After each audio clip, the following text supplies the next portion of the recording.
नमस्कार केमन आছেন सबाई ड्रीम स्वाड ब्लगे आपनादेर सबाइके स्वागत जानाई। आज हलो रविवार और एखन बाजे सकाल 8टा। तो सकालबेलार एकटू आगेई ओठा हयेछे, टुकटाक करे काजगुलो कमप्लीट हये एबार जाबो हच्छे स्नान करते।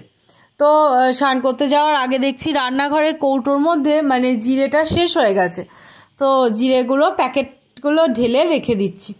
একটা থালাতেই ঢালছি, কৌটোর মধ্যে প্রথমে পুড়ছি না, কারণ ওই একটুখানি রোদেও দেবো জিরেটা। তো আমরা কি করি, জিরেগুলো একটুখানি রোদে দিয়ে দিই, তাহলে একটু ইয়ে হয়ে যায়। তবে অনেক সময় এগুলো রোদে দিই পেস্ট করার জন্য, ওই ডাস্ট করার জন্য আর কি, মিক্সিতে একবার, তাহলে সুন্দর জিরে গুঁড়ো হয়ে যায়। আর আজকে আর হবে না, আজকে খুব মেঘলা মানে ওয়েদারটা। এবার যদি রোদ ওঠে ঢাললাম তো থালাতে, যদি রোদ ওঠে তখন দিয়ে দেব। আর এখনো পর্যন্ত তো রোদের দেখা নেই সেরকমভাবে, মানে একবার করে উঠছে, তবে আকাশটা একটু মেঘলা হয়ে আছে। আজ আবার স্নান করে এসে তেমন কোনো কাজ নেই জানেন। আজকে পাশের বাড়ি, কাল হচ্ছে বিয়ে, এবার একদম পাশের বাড়িতে বিয়ে, তো তাহলে বাড়িতে একটুখানি বিয়ে বিয়ে মানে গন্ধ তো আছেই। তো যাই হোক, আজকে আইব্রো ভাত, তাই দুপুরবেলা ওখানেই খাওয়া দাওয়া। আবার মিস্টার রয়েরও ওর একটা বন্ধুর ভাগ্নির অন্নপ্রাশন, তো ওরও সেখানে খাওয়া দাওয়া আছে। তো সেই জন্য আজকে স্নান করার পর বড় কাজ থাকে তো রান্না, তো সেই রান্নার ঝামেলা নেই। আর এদিকে স্নান করে চলে এসেছি, বললাম না তখন রোদের দেখা পাওয়া যাচ্ছিল না, তবে রোদ্দুর উঠেছে, তবে সেরকম জোর নেই, তবে রোদের তা যাই উঠেছে। আর জিরেগুলোও নামিয়ে দিয়েছি। আর এদিকে মুসুরিটা মানে যেটা সিদ্ধ করে খাওয়া হয় আর কি, মুসুরি তো সবই সিদ্ধ করে খাওয়া হয়, এটা আর কি ওই মুসুরি সিদ্ধ, যেটা কালো মুসুরি আর কি, তো ওই মুসুরিটাকে একটুখানি রোদে দিয়ে দিচ্ছি, মানে ডাল করারটা নয়। তো যাই হোক, ওই জন্য একটুখানি রোদে এই কারণেই দিলাম, রান্না বান্না থাকলে না দেওয়া হয় না, কারণ রান্না করে উঠে আবার তারপর তো ঢালতে হয়,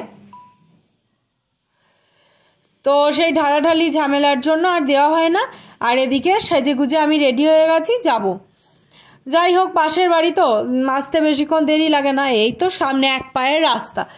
তো চলে এসেছি আমরা, আর এখানে এসে একটুখানি বসেছিলাম, গল্প করছিলাম, দিয়ে এবার আইব্রো ভাতের জন্য থালা সাজানো হচ্ছে, মানে এবার বর বসবে খেতে, তো থালাটা সাজানো হচ্ছে বলে এখানে আমি একটু ভিডিও করলাম।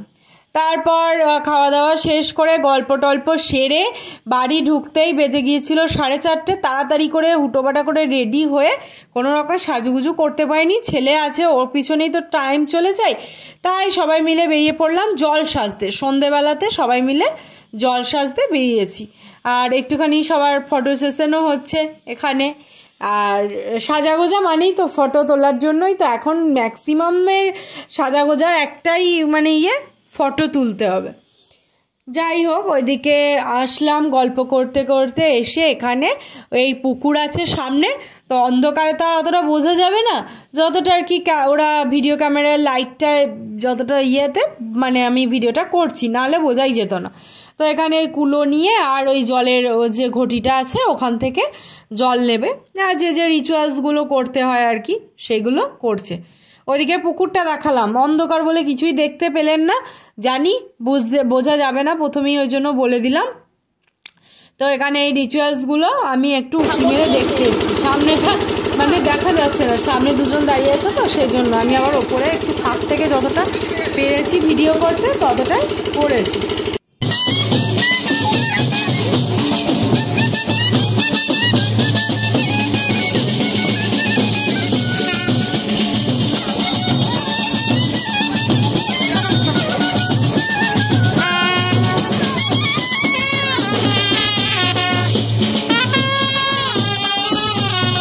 তো আজকের দিনটা প্রচণ্ড আনন্দ হলো, এই সবাই এসছে হচ্ছে কুমোর বাড়ি, তাই কুমোর বাড়ি যাচ্ছি, এবার কুমোর বাড়ি থেকে ঘুরে এবার বাড়ি যাব। তো যাই হোক, আজকের মতো ভিডিওটা এখানেই শেষ করি। দাঁড়ান, কুমোর বাড়ির ওই রিচুয়ালসগুলো একটু দেখাবো, তারপর দেখা হবে আবার কালকে নতুন একটা ভিডিওতে আপনাদের সাথে। আপনারা সবাই খুব ভালো থাকবেন, সুস্থ থাকবেন, সাবধানে থাকবেন। আর আমার ভিডিও যদি আপনাদের ভালো লেগে থাকে তাহলে আমার চ্যানেলটা অবশ্যই সাবস্ক্রাইব করে রাখবেন, পাশে থাকা বেল আইকনটা প্রেস করে রাখবেন, তাহলে আমি যখনই কোনো নতুন ভিডিও আপলোড করব আপনারা তা সাথে সাথেই দেখতে পাবেন। আর আজকের ভিডিওটা কেমন লাগলো তা আমাকে কমেন্ট বক্সে অবশ্যই জানাবেন।